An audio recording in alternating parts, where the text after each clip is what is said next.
The air raid sirens just went quiet. The power grid is down. Your generator has maybe 72 hours of fuel. You've got 48 hours before that vial becomes poison. The pharmacy's been picked clean. The hospital is turning away anyone who isn't critical. You've got a $3,000 bug-out bag, tactical gear, water filters, freeze-dried food, but you're missing $15 worth of items that solve the insulin problem right now. Every prepper has spent thousands on gear and missed the cheap essentials that matter when supply chains collapse. Today, you're learning why a $2 chemical, an $8 radio component, and a $15 manual keep you alive when everything designed to save you fails. 7 items. Total cost under $200. All sitting in stores right now, completely ignored. Every prepper I've met has a water problem. They don't know it yet, but they do. You've got a $300 filter on your counter, maybe a life straw in your bag. You think you're covered. You're not. You're carrying dependency disguised as preparedness. Here's what the survival industry doesn't tell you. Every water filter needs replacement cartridges. When supply trucks stop rolling, when distribution centers go dark, that filter becomes a paperweight. Your 20-gallon cartridge is empty and you're staring at contaminated water with no solution. Now let me show you what works. Calcium hypochlorite. 1 pound treats over 10,000 gallons of water. Not 20 gallons. 10,000. You can buy it at any pool supply store for $12 to $15. Compare that to your $200 filter system plus $40 cartridges every few months. Pool shock doesn't expire if kept dry. Your filter cartridges degrade the day you open them and die in 5 years, even unused. The chemistry is simple. Calcium hypochlorite releases chlorine when dissolved. The chlorine oxidizes bacteria, viruses, parasites. They die. Mix 1 teaspoon per 2 gallons. For contaminated water, wait 30 minutes. The water is safe. This is the same chemical municipal treatment plants use. It's proven, industrial, and costs less than a meal. Now medical supplies. You've got a $200 tactical first aid kit with bandages and gauze in a MOLLE pouch. You're paying for marketing. Here's what they don't tell you. Veterinary suture kits. Same sterile materials, same needles, same thread, but sold for agricultural use so the markup disappears. A complete vet suture kit costs $20 to $30. No prescription required. Walk into any farm supply store, TSC, Rural King, any agricultural supplier, Rural King, over the counter because farmers need to close wounds without waiting for vets. The materials are identical to human surgical supplies. Same technique, same capability. The only difference is the label and the price. 90% cost reduction. And vet suppliers stay stocked when pharmacies go empty because agricultural supply chains are decentralized. Built for rural areas and farms that can't afford downtime. Consumer medical runs through FDA distributors with complex logistics. Fragile. Breaks first. Agricultural networks are resilient because they have to be. Clean water and closed wounds don't matter if you're running blind. The next item solves the information problem everyone forgets about until it's too late. Your phone just became a brick. Not from the blast, from the electromagnetic pulse. Every device within the radius, dead. Smartphone, tablet, laptop, every tutorial you bookmarked, every PDF you saved, every YouTube video you learned from, gone. You're standing there with contaminated water and you can't remember the calcium hypochlorite ratio. You've got sutures but don't know the technique for closing deep lacerations without infection. Your radio works, but you can't recall monitored frequencies or repeater offsets. The knowledge you need is locked in dead devices. This is the problem everyone misses. Digital preparedness is an oxymoron. Your survival library depends on electricity, screens, batteries, and servers that might not exist. EMP effects aren't fiction. High-altitude nuclear detonation creates electromagnetic radiation that fries circuits. Consumer electronics are vulnerable because they're not hardened. Military gear gets shielding. Your phone doesn't. Even without EMP, digital fails. Batteries die. Screens crack. Formats obsolete. Cloud storage requires infrastructure that's not coming back. And most people don't print the PDFs they download. They save them for later. Later never comes. Home printer ink fades in years and loose pages scatter. Paper doesn't have these problems. No power, no battery, no screen. Read it by candlelight. Share it with 5 people. Gets wet. Dry it out. It works. Properly bound books last decades with zero maintenance. Here's what you need. Where There Is No Doctor by David Werner. Medical manual for situations without professional care. Dosing. Wound management. Diagnosis. Procedures. Hesperian Health Guides. $25. U.S. Army Survival Manual FM 21-76. Shelter, water, navigation, signaling. Dover Publications. $10. ARRL frequency chart. Radio bands. Allocations. Repeater info. Laminated card. $5. These 3 cover knowledge gaps that kill in the first 30 days. Order online or find at military surplus stores. Total cost $40. Under £2. They sit on a shelf requiring nothing until you need them. Then, they work. You've got clean water, medical capability, and knowledge without electricity. But 3 more items separate survival from strategic advantage, and the first is sitting in every hardware store, completely ignored. The power's been out for 3 weeks. Your cordless drill is a paperweight. Your electric saw is wall art. Every advanced tool you own requires a grid that's not coming back, or batteries that died 2 weeks ago. You're surrounded by equipment that's useless because it depends on infrastructure that no longer exists. Here's what actually works. Manual hand tools. An egg beater drill costs $25 at a flea market. A crosscut hand saw, $30. Manual tire pump, $15. Total investment for basic function, $40 to $60. These tools don't need electricity. They work on physics. Leverage and mechanical advantage. Turn the crank, the bit spins. Push and pull, the saw cuts. Pump the handle, air moves.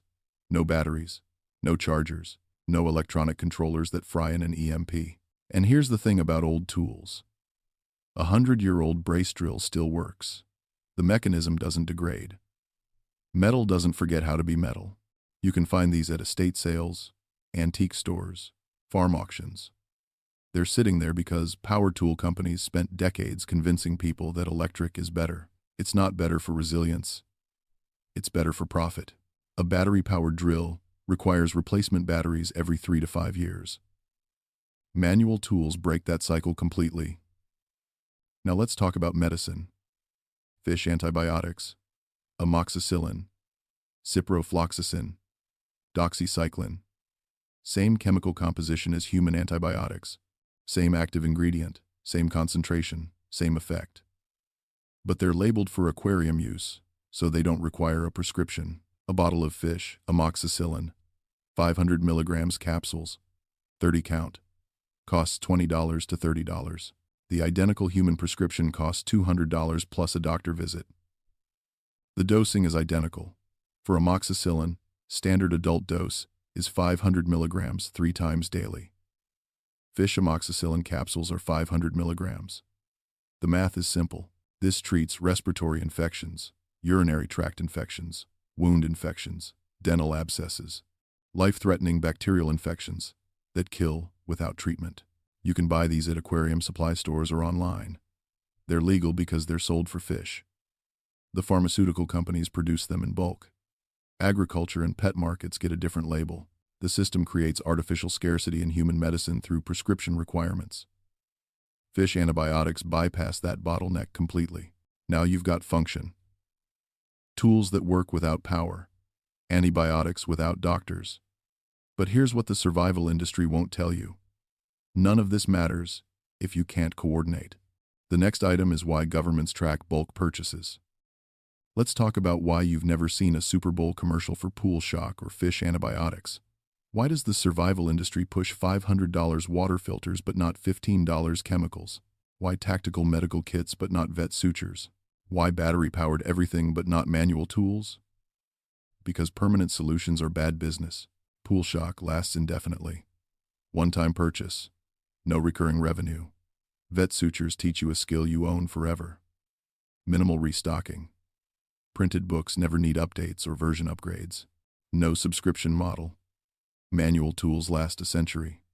Buy once, use forever. Fish antibiotics bypass the prescription gate entirely.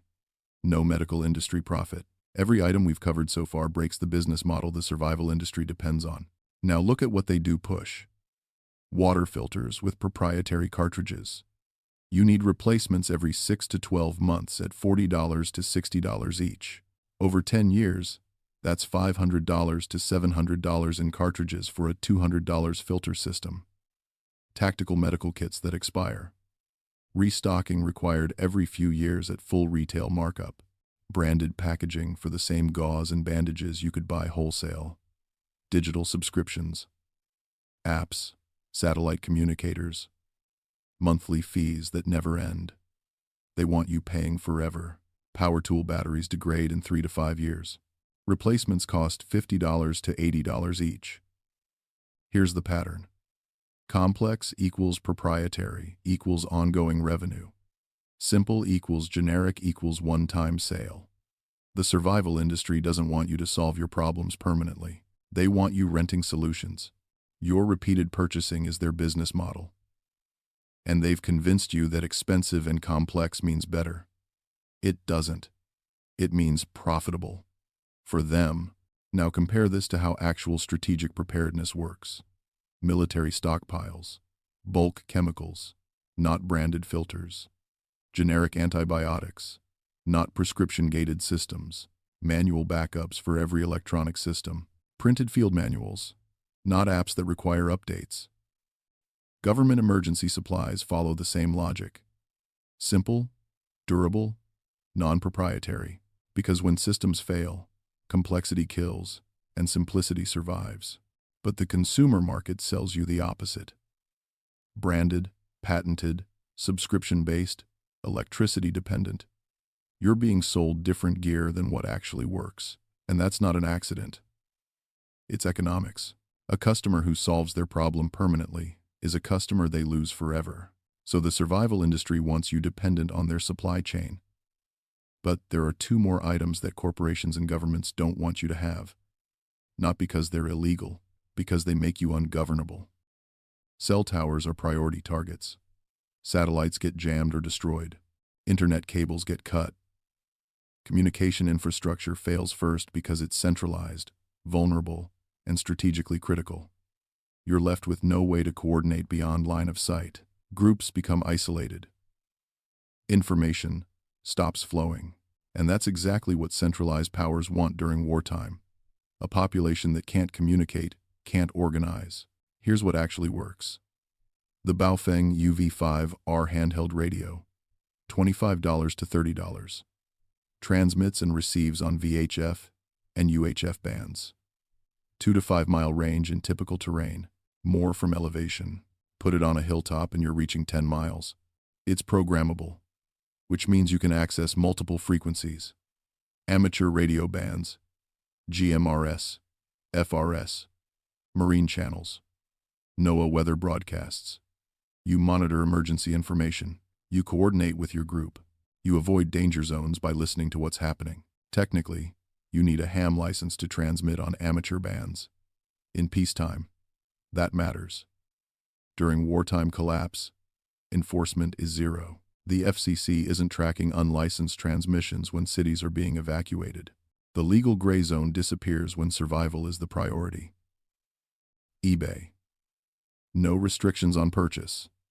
Add a printed frequency reference card for $5. Laminated chart with local repeaters. Emergency channels. Band allocations. Now you know where to listen and what frequencies matter. Why governments don't like this.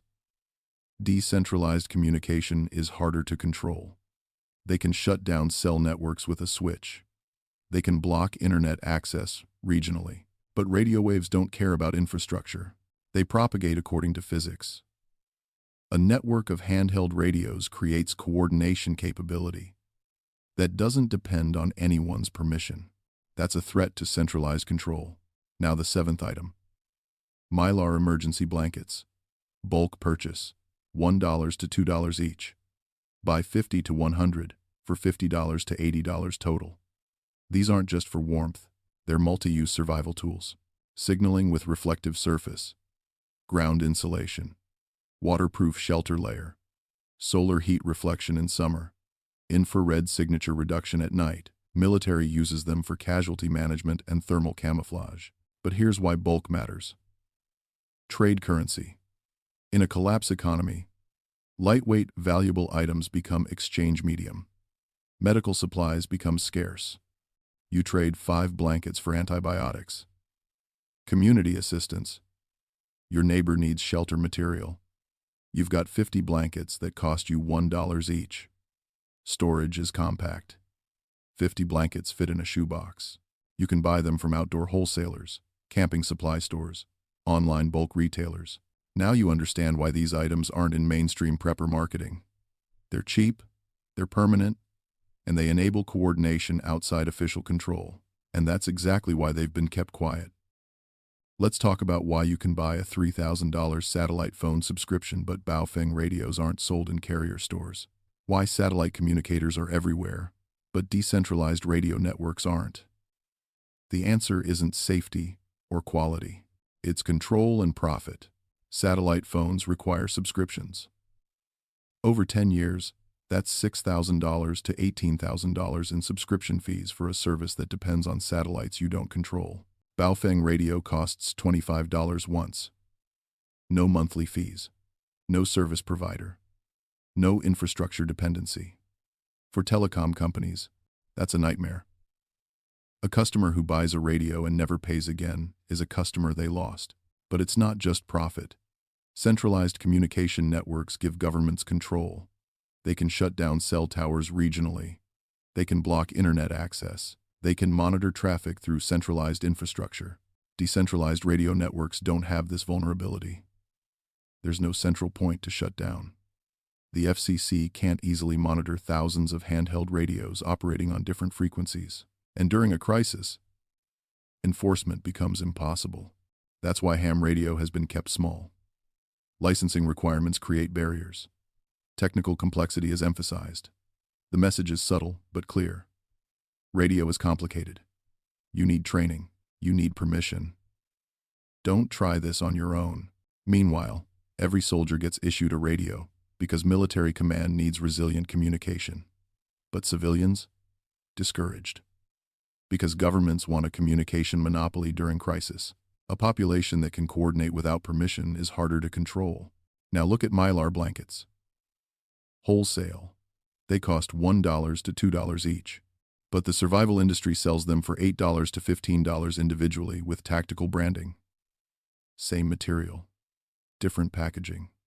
The profit comes from consumer ignorance. Most people don't know they can buy bulk wholesale. They walk into an outdoor store and pay retail for a single emergency blanket. If everyone realized they could buy 50 blankets for the price of 6 retail units, the emergency gear market collapses. The pattern is clear. Technologies that enable independence get buried.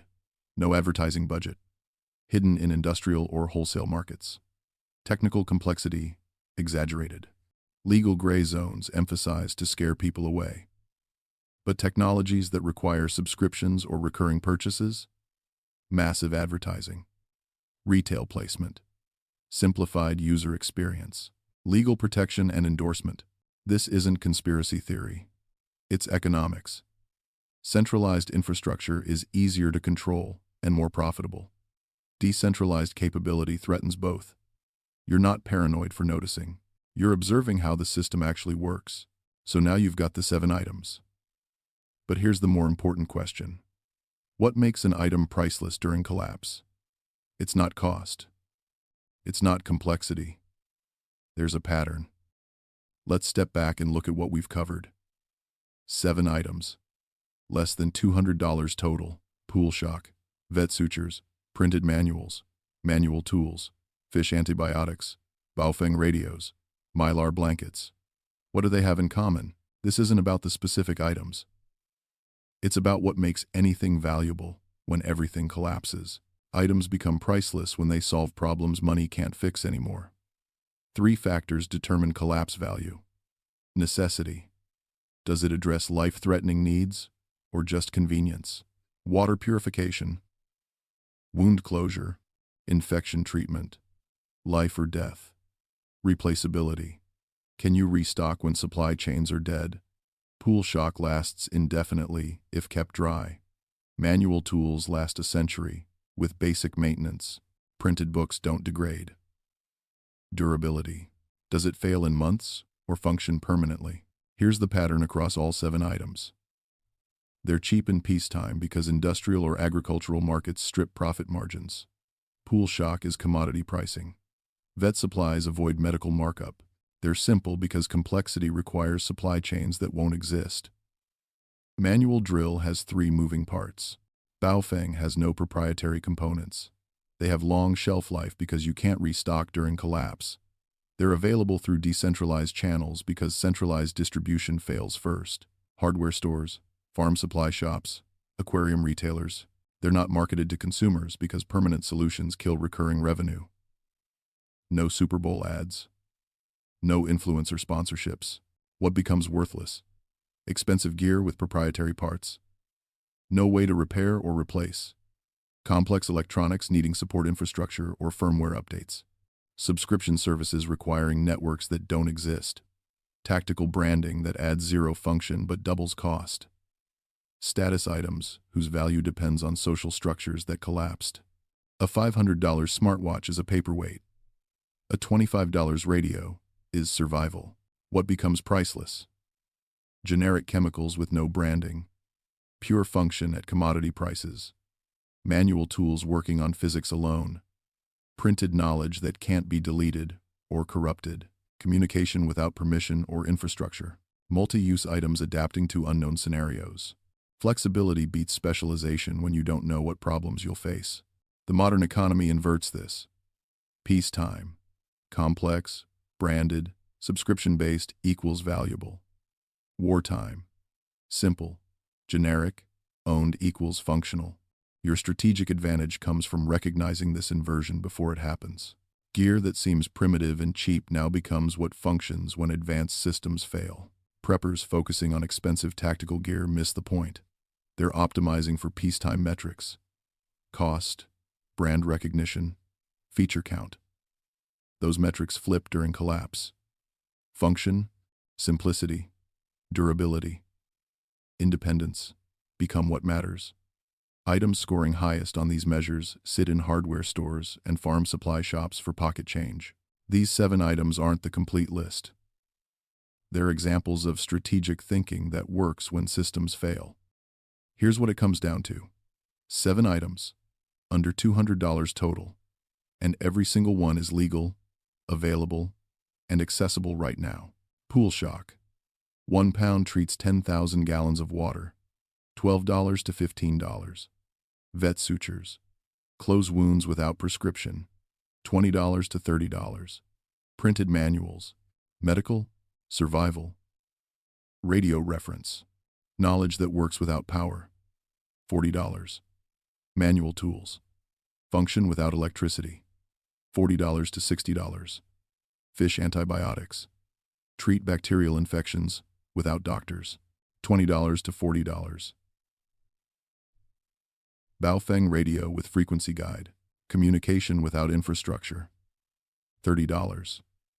Mylar blankets in bulk, 50 units for warmth, signaling, trade, $50 to $80. Total cost, under $200, all legal, all available now. No special licenses required except ham license for radio transmit, and that's unenforced in collapse. No black market, no gray imports. Walk into stores or order online today. This isn't about gear, it's about capability. Tactical thinking says I have a bug-out bag. Strategic thinking says I have capabilities that function when systems fail. The difference is, tactical focuses on what you carry. Strategic focuses on what you can do. And what you can do determines whether you survive or become a refugee dependent on whatever relief shows up. Economic collapse, supply chain failure, infrastructure attack. Any of these makes cheap essentials, priceless, and expensive gear worthless. People with strategic preps don't just survive, they become community resources. You've got antibiotics when pharmacies are empty. You've got communication when towers are down. You've got knowledge when digital libraries are dead. That's not isolation, that's capability.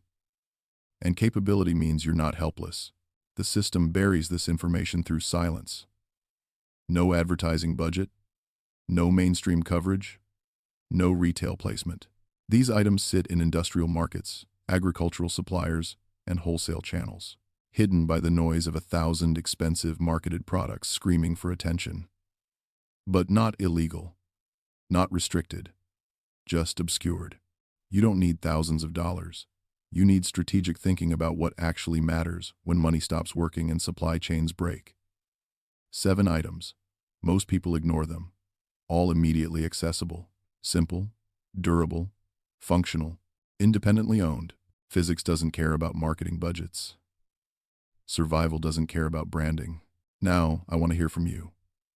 What other cheap items are sitting in industrial or agricultural markets that become priceless when supply chains break? Drop it in the comments. The more we share, the harder we are to control. Stay strategic. Physics doesn't negotiate.